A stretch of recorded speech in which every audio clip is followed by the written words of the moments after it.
केंद्र सरकार और विपक्ष में दिल्ली सेवा बिल 2023 पर लगातार बयानबाजी जारी रही, लेकिन लोकसभा में सदन के सत्र के दौरान गुरुवार को ही पास हो चुका था, जिसके बाद सोमवार को ये बिल राज्यसभा से भी पास हो गया। इसके पारित होने के बाद दिल्ली में वरिष्ठ अधिकारियों के ट्रांसफर और पोस्टिंग को संभालने की जिम्मेदारी उपराज्यपाल की होगी। इतना ही नहीं, ये बिल उपराज्यपाल यानी एलजी को कई प्रमुख मामलों पर अपने विवेक का प्रयोग करने का अधिकार भी देता है।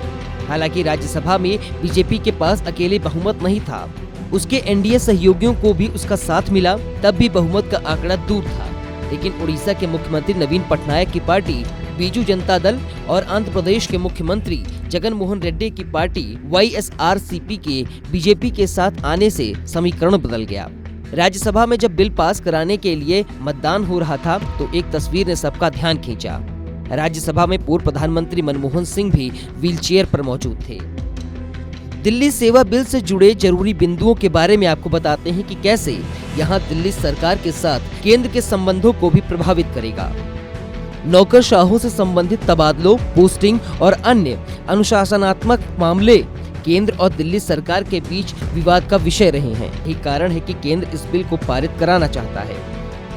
NCCSA में मुख्यमंत्री, दिल्ली के मुख्य सचिव, दिल्ली के प्रधान गृह सचिव शामिल होंगे और यह उपराज्यपाल को अधिकारों के तबादले और पोस्टिंग की सिफारिश करेगा। ये दोषी अधिकारियों के खिलाफ अनुशासनात्मक मामलों पर उपराज्यपाल एलजी की सिफारिश करेगा। ये बिल उपराज्यपाल को NCCSA द्वारा की गई सिफारिशों सहित मुख्य मामलों पर अपने एकमात्र विवेक का प्रयोग करने की ताकत देता है। उपराज्यपाल को दिल्ली विधानसभा को बुलाने, स्थगित करने और भंग करने का भी अधिकार रहेगा। NCCSA की सिफारिश बहुमत पर आधारित होगी और एलजी के पास या तो सिफारिश को मंजूरी देने, पुनर्विचार करने के लिए कहने की शक्ति रहेगी या उपरोक्त किसी भी मामले पर मतभेद के मामले में एलजी का निर्णय अंतिम होगा। सचिव संबंधित मंत्री से परामर्श के लिए बाध्य नहीं होंगे और मामले को सीधे उपराज्यपाल के संज्ञान में ला सकते हैं।